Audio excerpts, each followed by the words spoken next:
शक्ति, मां शक्ति, मां शक्ति। मैं तुझे शाप देता हूं, तू नष्ट हो जाएगा।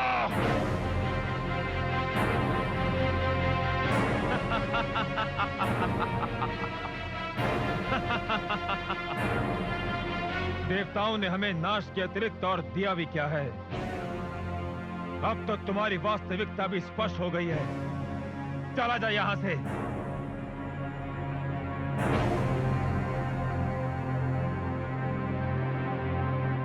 इसे यहां से ले जाओ और हमारी सीमा के बाहर छोड़ दो। ध्यान रहे, इसके साथ आदर का व्यवहार ना किया जाए।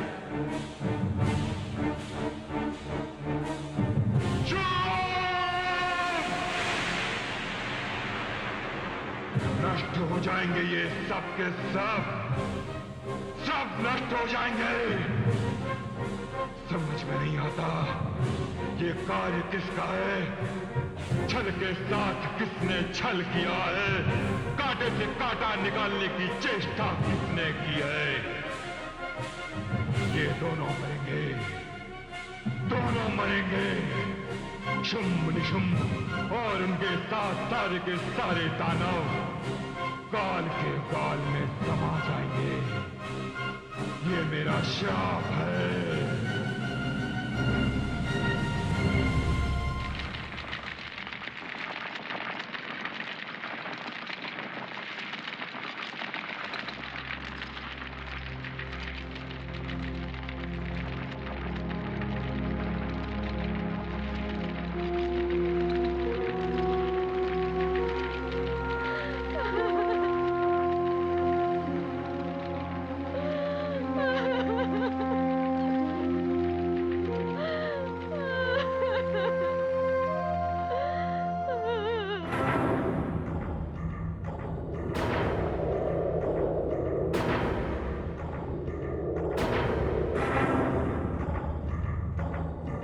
जागिए दानव श्रेष्ठ, जागिए।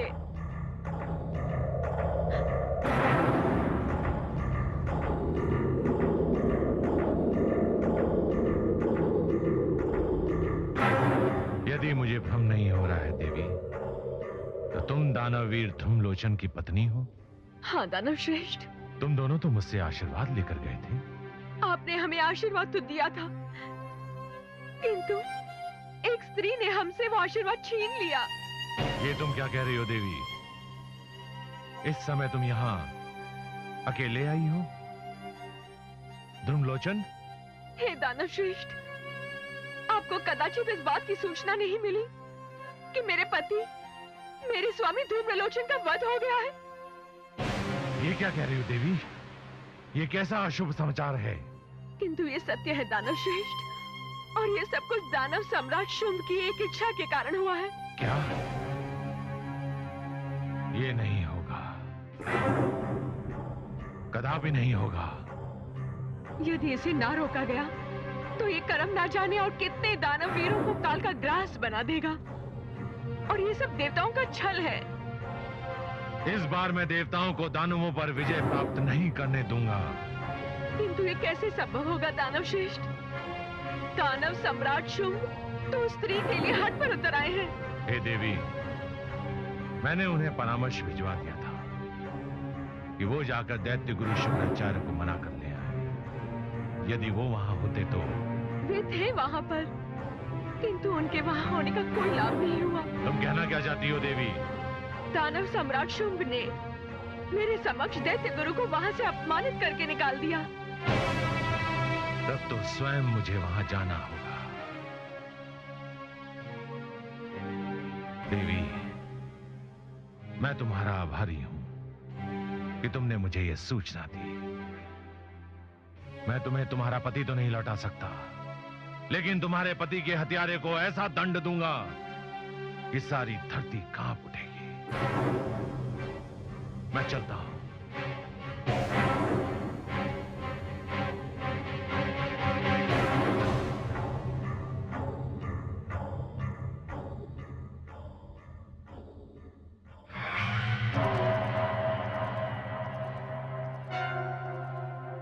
प्रणाम दानव सम्राट।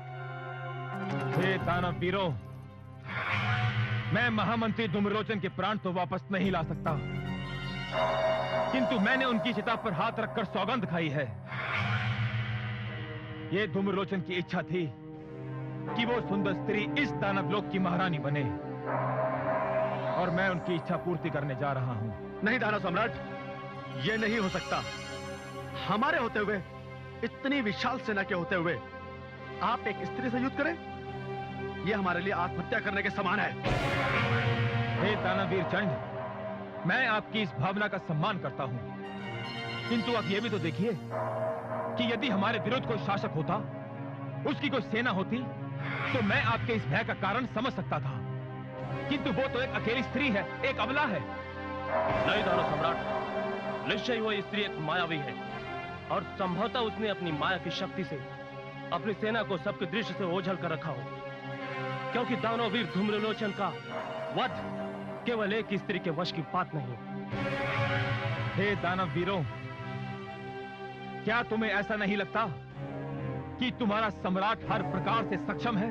हाँ सक्षम है, हाँ सक्षम है, हाँ सक्षम है। नहीं दानव सम्राट, हम फिर भी आपको अकेले नहीं आने देंगे। हमारे लिए अपमान की बात है कि सेनापति के होते हुए राजा युद्ध के लिए जाए। हम सैनिकों का भी कोई धर्म है, हम आपको अकेले नहीं आने देंगे। जैसी आपकी इच्छा। दानवीर चंड और मुंड, मैं आप दोनों पर इस अभियान का भार छोड़ता हूं। जाइए सेना लेकर और उस सुंदर स्त्री को यहां लेकर आइए। जो आज्ञा दानव सम्राट। चलो सैनिकों।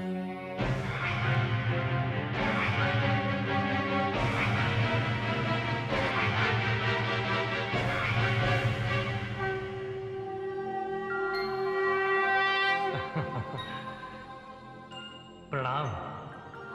हे जगदम्बे, आपकी इच्छा अनुसार ये कार्य भी भली भांति संपन्न हो गया, और अब दैत्य गुरु शुक्राचार्य की बौखलाहट भी देखने योग्य होगी। ये आवश्यक था देवगुरु, अत्यंत आवश्यक था। देवताओं को नष्ट करने के लिए दानवों को छल की विद्या भी तो उन्होंने ही सिखाई है। गुरु का पद कोई साधारण पद नहीं होता। गुरु में मां की ममता, पिता का अनुशासन और ब्रह्म की दृढ़ता होनी चाहिए। आज शुक्राचार्य को अपने ही शिष्य दानवों से जिस व्यवहार का अनुभव हुआ, वो उनके लिए कष्टदायी तो है, किंतु उसका कारण भी तो वे स्वयं ही हैं। जगदम्बे, मेरे लिए क्या आज्ञा है? देवगुरु, आपके कारण अब शुंभ और निशुंभ दोनों की मृत्यु अवश्यंभावी हो गई है। ब्रह्मा जी की वाणी सत्य होने जा रही है, और अब दानव सम्राट शुंभ, चंड और मुंड को युद्ध का आदेश दे चुके हैं, और उन दोनों के साथ उनकी सेना भी आएगी। देवगुरु, अब आप अपने निवास की ओर प्रस्थान कीजिए। जो आज्ञा जगदम्बे। आपको कोटिशत प्रणाम।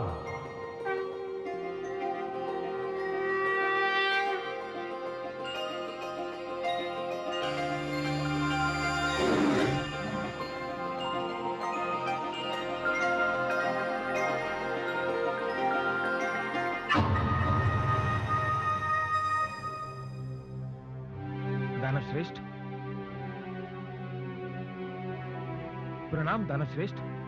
आपने अपने आने की सूचना तक नहीं दी। दानव सम्राट ने मुझे इस योग्य नहीं रखा, और अब तो बहुत अधिक जल बह चुका है। मैंने ऐसा कौन सा अपराध कर दिया है दानव श्रेष्ठ? अपराध? आपने फिर से सारे दानवों को नेतृत्वहीन कर दिया। बीते हुए इतिहास से कुछ भी सीखने की आवश्यकता नहीं समझी।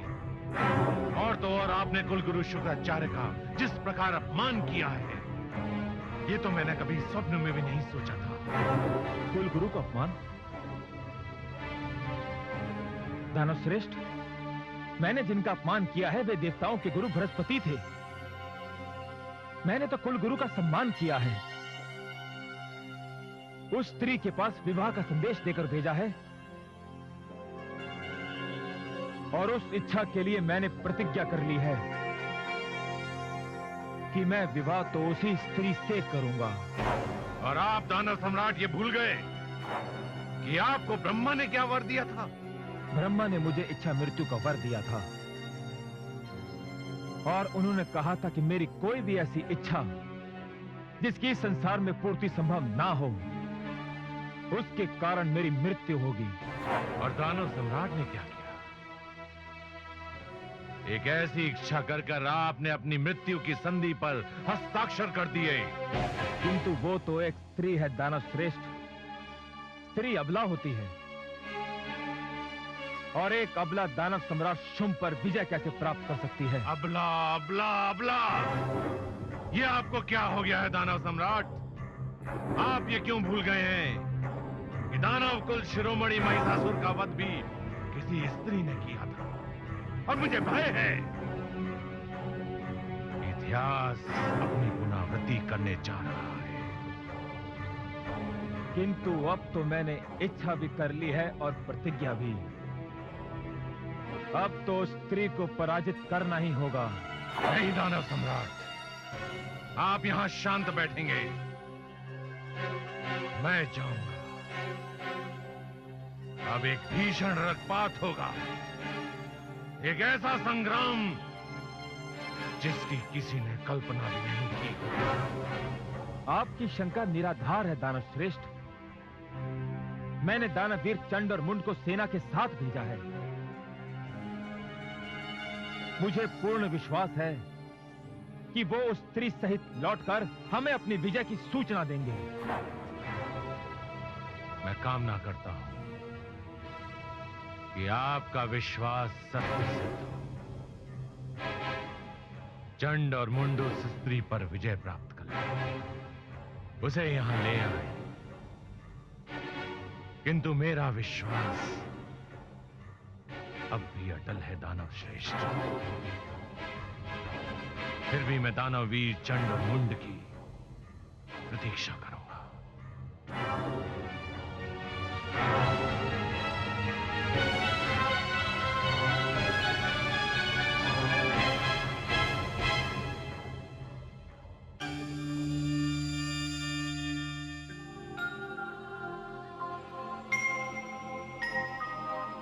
आइए शिवानी, आपका आभार कि आप उचित समय पर पधारी हैं। दानव सम्राट शुंभ ने मेरे विरुद्ध युद्ध की घोषणा कर दी है। उसका काल उसके निकट मंडरा रहा है। उसने चंड और मुंड को मुझे पराजित करने के लिए यहां भेजा है। नहीं देवी, अब ये कष्ट आप नहीं उठाएंगी। क्यों? क्यों है भवानी?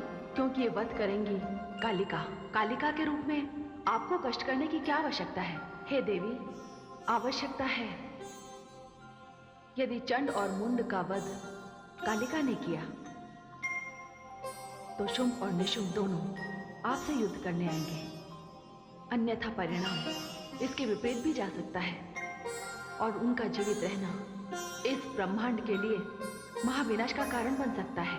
हे भवानी, जैसी आपकी इच्छा। हे देवी, इस समय तो एक महाभयानक दैत्य रक्त बीज इस संग्राम में कूदने वाला है। एक भयानक रक्तपात होने वाला है। और हे देवी, इस समय आवश्यकता है देवी कालिका की।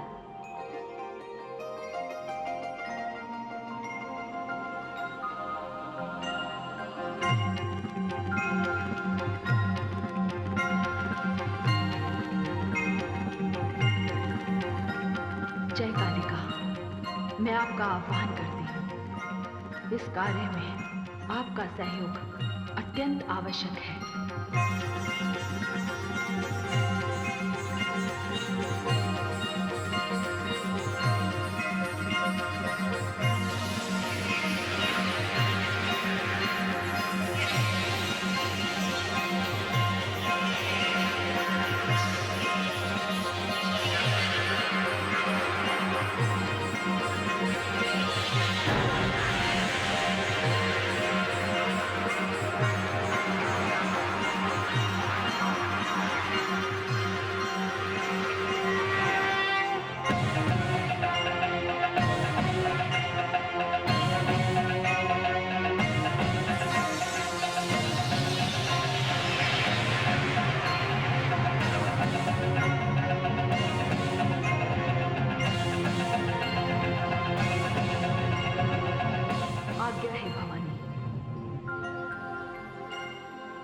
कालिका, शुंभ और निशुंभ ने जगदम्बा दुर्गा के विरुद्ध युद्ध की घोषणा कर दी है।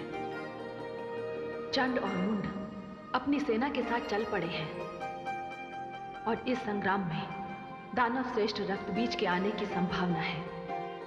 उसे किसी न किसी से सूचना अवश्य प्राप्त होगी। आपके इस संग्राम में भाग लेने से उनकी इच्छा और उनके युद्ध की प्यास पूर्ण होगी तथा उनके वध से आपकी मुंडमाला बन जाएगी, जैसी आदिशक्ति की इच्छा। हे जगदम्बे, मैं चलती हूं।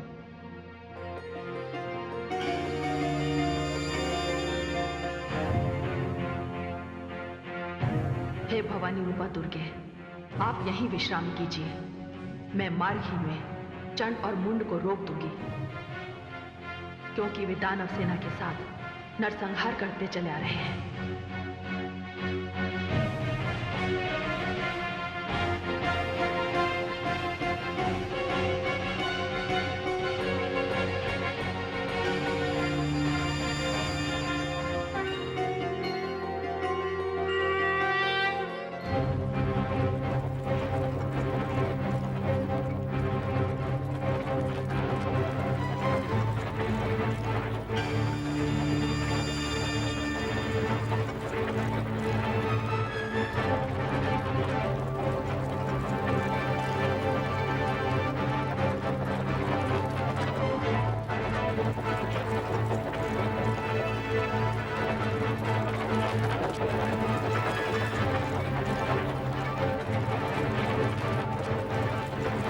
रुक जाओ।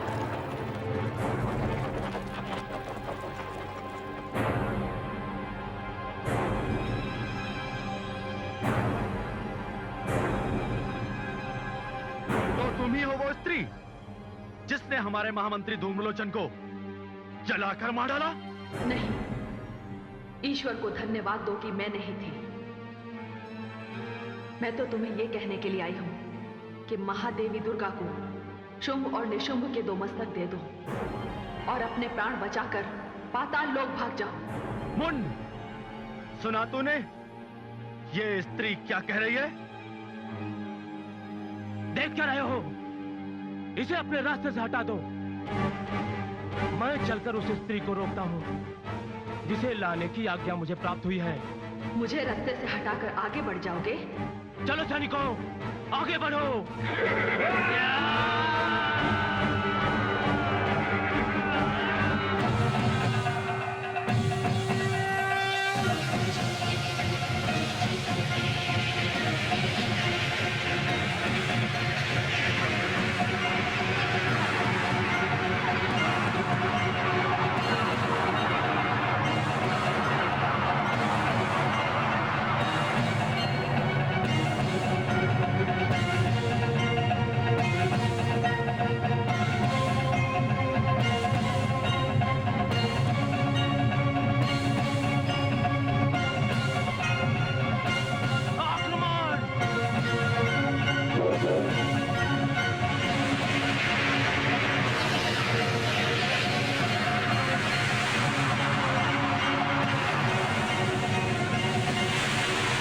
Baba.